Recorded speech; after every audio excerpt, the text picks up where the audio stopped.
Why doesn't he have the courage to sit down in a televised and open forum and have a carbon tax conference with the premiers? The Conservatives tabled the bill yesterday, demanding an emergency meeting be held within 5 weeks. Several premiers have also sent letters to the Prime Minister calling for the meeting, but the Liberals say it's hard to have a conversation with provincial leaders who don't have an alternative plan to address climate change. Joining me now to discuss is political commentator Deidre Mitchell-Maclean. Hello there. Thanks for being with us. So, what are you watching for to come from this vote today? What's likely to happen?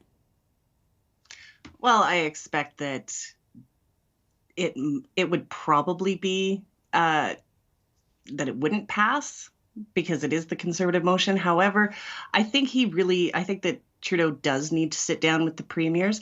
I think that the Liberals exacerbated the problem over the carbon tax when they walked back the pricing on home heating oil in the Atlantic provinces.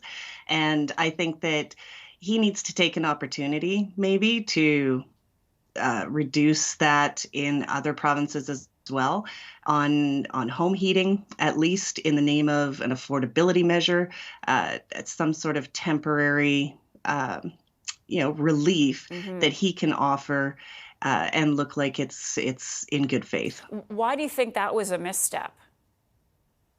What he did in the Atlantic?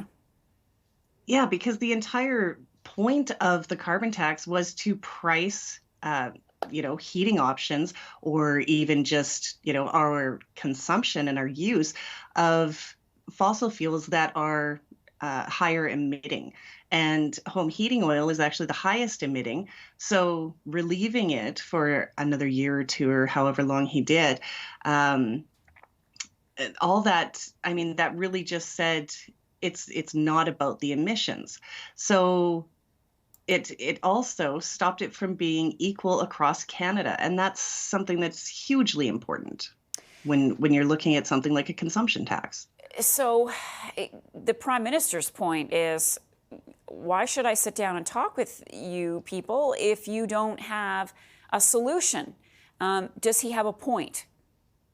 Oh, he absolutely does. And you've got Scott Moe in Saskatchewan saying that they looked at other options and everything was more expensive than a carbon tax. Well, yes, that was the point. You have Danielle Smith saying that she was much better off during the pandemic with the rebates than she was actually spending in the carbon pricing. So I think it's not really that he's losing the debate. What's happened is that the Liberals have lost support for carbon pricing. And I really do put that back to the walk back in the Atlantic provinces. That was when they said, well, maybe we can do something different. Well, then you're going to have to do something different all across the country. So Poilievre is like a dog with a bone on this one. Where do you meet him? Can you meet him halfway on this? If you do have a meeting, then what? Well, that's kind of the other thing when you're reading about the quote-unquote debate on or discussion on carbon pricing from the Conservatives right now. It seems less likely that you're reading statements from parliamentarians than a schoolyard taunt, because that's what it looks like to me when I'm reading this.